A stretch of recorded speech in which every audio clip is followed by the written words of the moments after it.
Good morning students, welcome to Iqbal arts classes. आज मैं आप लोगों के सामने मुगल साम्राज्य, जो एक विशाल साम्राज्य था, वो साम्राज्य का पतन क्यों हुआ। तो यही वही मुगल साम्राज्य था जिसमें महान शासकों का जन्म हुआ, जैसे बाबर, हुमायूं, अकबर, शाहजहां, है ना, जहांगीर, औरंगजेब, ये सब जो है महान शासक रहे, जिनके शासनकाल एक बहुत बड़ा शासनकाल रहा था। अगर देखा जाए तो 1536 से लेकर के 1707 तक की साम्राज्य की विशालता, साम्राज्य फैलता रहा।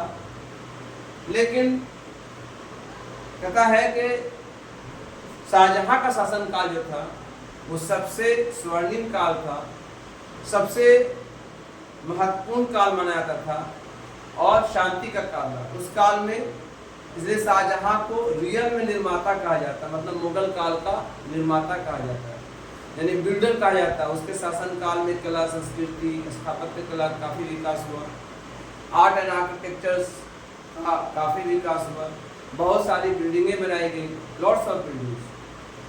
तो उनका शासनकाल बहुत स्वर्णिम रहा। लेकिन इतने बड़े साम्राज्य का पतन क्यों हुआ, कैसे हुआ, उसके पीछे ये कारण है जो आपके सामने हम बताएंगे।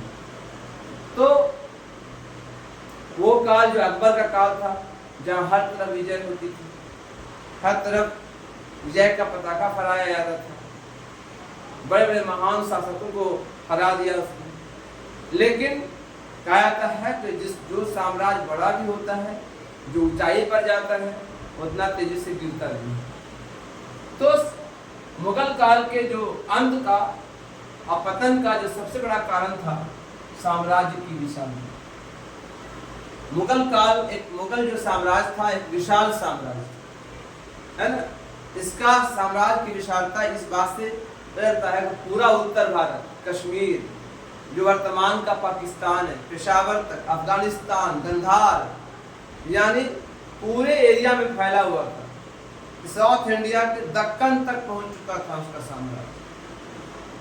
तो इस साम्राज्य की विशालता है ना, औरंगजेब के जमाने में, अकबर के जमाने में जो है 15 प्रांत होते थे। औरंगजेब के जमाने में इसकी विशालता इतनी बड़ी बढ़ गई कि उस समय जो है 21 प्रांत हो चुके थे।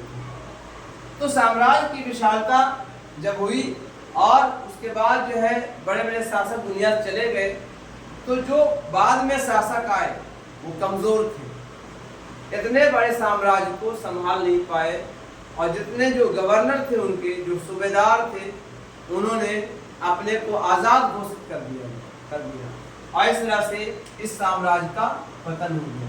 तो जो पहला काउज था साम्राज्य की विशालता, अंग्रेजी में इसको बोलेंगे वास्टनेस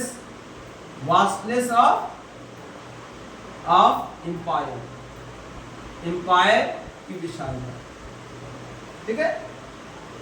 उसके बाद जो दूसरा कारण है, जो परवर्ती मुगल आए,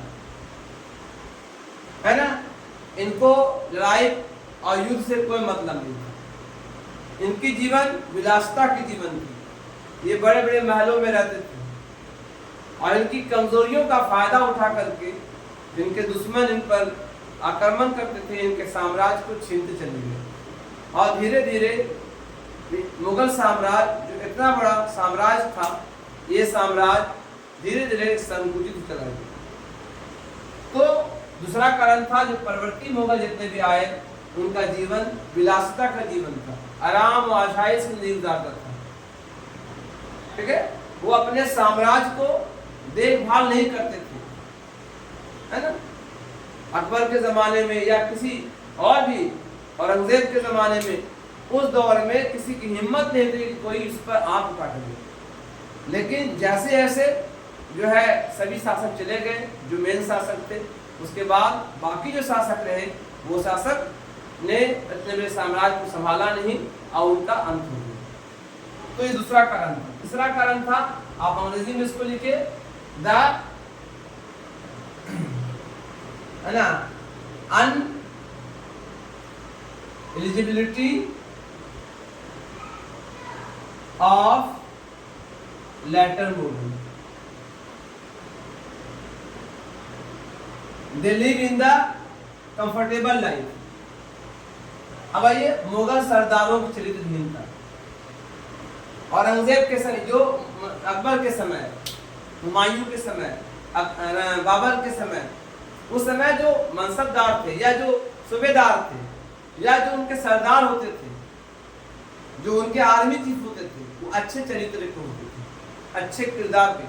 बाद में जो जितने भी मुगल शासक आए, उनके सरदार जो है चरित्रहीन निकले। वो लड़ना भिड़ना नहीं जानते थे, विद्रोह करने लगे, राजा के खिलाफ अवज्ञा करने लगे, तो उनकी चरित्रहीनता ने भी साम्राज्य को डुबो दिया। इसके अलावा साम्राज्य में गुटबंदी शुरू हो गई, ठीक है, गुटबंदी शुरू हो गई। नूरजहां का अलग गुट बन गया, शाहजहां का अलग गुट बन गया। इस तरह से सत्ता पाने के लिए लालच में आ गए।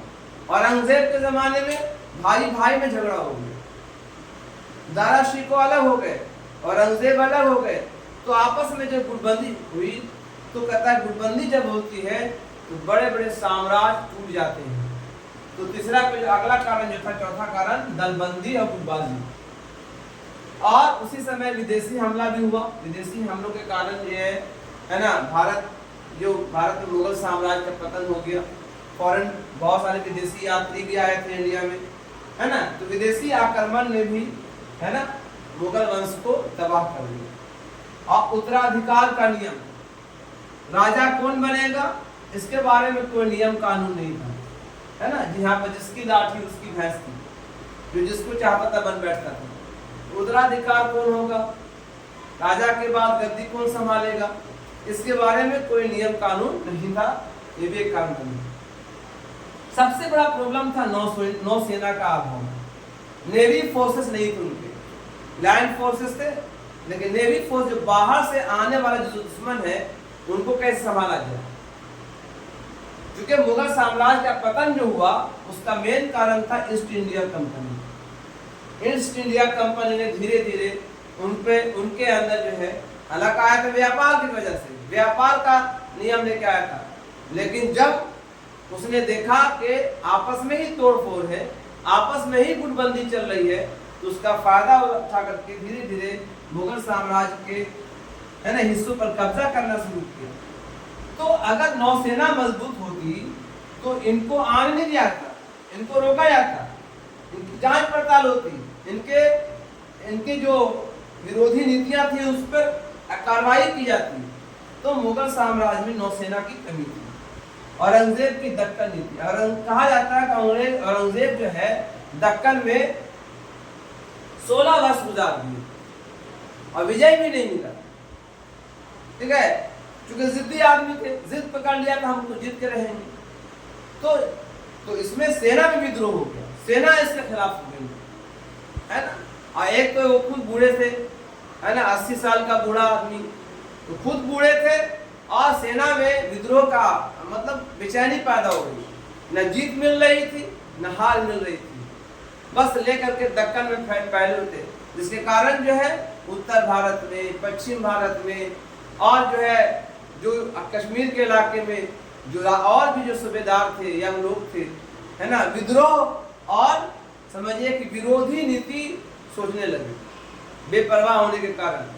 तो औरंगजेब की दक्कन नीति ने भी मुगलों को तबाह होने में, पतन होने में एक अहम भूमिका निभाई, ठीक है। औरंगजेब की राजपूत नीति, हालांकि कहा भी जाता है, मैं पुस्तक में पढ़ भी रहा था कि औरंगजेब के काल में बहुत सारे जो है राजपूत मनसबदार हुआ करते थे, करीब सैकड़ों थे।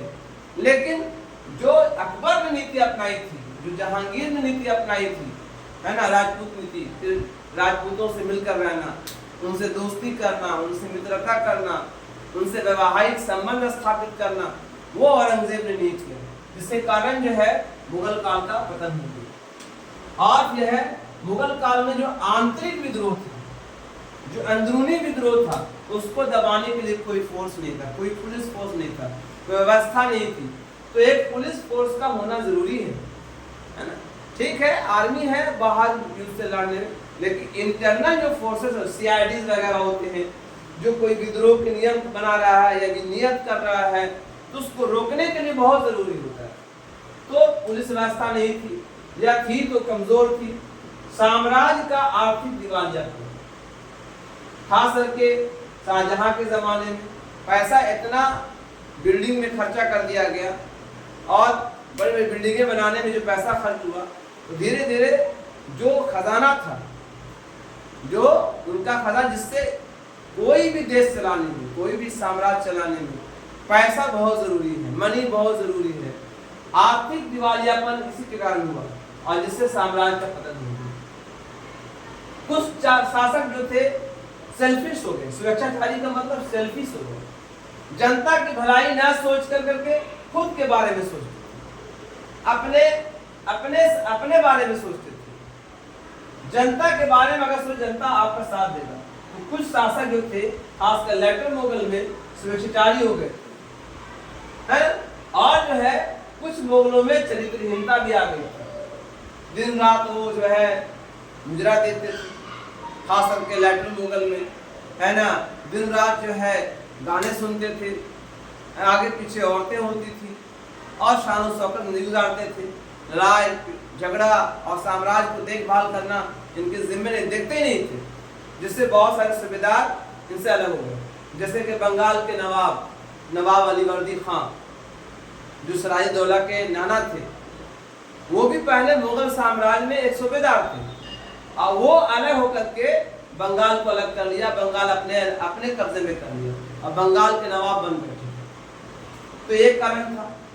इसके अलावा जो है आपके जो 14 हो गया, 15वां जो मेन कारण था, अंतिम दिनों में सेना का गठन बहुत कमजोर हो गया। जो मनसबदारी पर था और जो सेना गठन किया था अकबर ने, उस तरह की सेना मजबूत नहीं थी। पहले जब अकबर के जमाने में होता क्या था कि जो बड़े बड़े जो और भी शासक होते थे, चाहे राजपूत शासक हो या मुस्लिम शासक भी थे, तो उनसे मुगलों से मतलब लड़ना भिड़ना पसंद नहीं करते थे, क्योंकि उनको पता था कि मेरी हार पक्की लिखी हुई है, मुगलों से भिड़ने का मतलब मौत सामने रखी हुई है। इसलिए अकबर के जमाने में हो या आपको उसके बाद जो है कुछ जहांगीर के जमाने में, उस समय जो है मुगलों से लड़ना पसंद नहीं करते थे, है ना। बहुत ज्यादा तो वो अलग थलग रहते थे, नहीं तो फिर दोस्ती और मित्रता कर लेते थे, संधि कर लेते थे।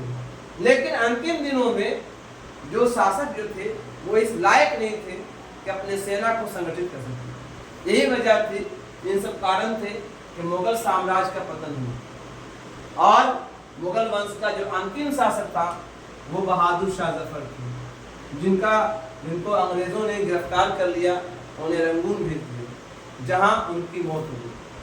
तो इतना बड़ा साम्राज्य, है ना, जो 1526 में शुरू किया गया और 1857 के विद्रोह के बाद इतने बड़े साम्राज्य का पतन हुआ।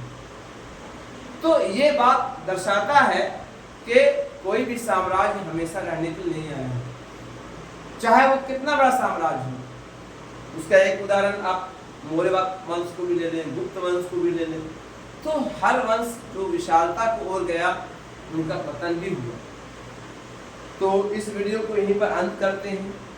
इस वीडियो को लाइक कीजिए, शेयर कीजिए, सब्सक्राइब कीजिए, क्योंकि ये वीडियो खास उन बच्चों के लिए बहुत इंपॉर्टेंट है जो इंटरमीडिएट का एग्ज़ाम देते हैं, आर्ट्स लेवल पे, आर्ट्स सब्जेक्ट है, तो उनके लिए बहुत क्वेश्चन आता है कभी कभी कि मुगल साम्राज्य का पतन क्यों हुआ, उनके कारणों को लिखें। तो इस तरह से क्वेश्चन आते हैं, इसलिए इस वीडियो को लाइक कीजिए, शेयर कीजिए, सब्सक्राइब कीजिए, ताकि लोग पसंद करें, और फिर हम और भी नए नए वीडियो, ताकि जिसमें क्वेश्चन का आंसर सॉल्व हो जाए, है ना। और ख़ास करके BA लेवल के लिए बहुत काम आ सकता है, क्योंकि जो आज के जो 4 साल का जो यूनिवर्सिटी जो सिलेबस बना है, इसमें 8 सेमेस्टर पढ़ाए जाते हैं, तो इसमें जो है आपके खास करके जो आपका सेमेस्टर 4 है या सेमेस्टर 5 है ना, वो सब में इसको बहुत काम आने वाली चीज़। तो जो मेजर होता है, जो माइनर बुक्स हो, जो माइनर्स जो बच्चे लेते हैं, तो अगर इस वीडियो को सुनेंगे तो वो अपने से लिख सकते हैं। तो इसको लाइक कीजिए, सब्सक्राइब कीजिए, ताकि मैं और भी आप प्रमोट कीजिएगा, तब हम आगे कर करके और भी जो है वीडियो बना करके भेजेंगे। आप हमें हेल्प कीजिए, तो हमें थोड़ा सा इंकरेजमेंट मिलेगा, उत्साह मिलेगा। Thank you.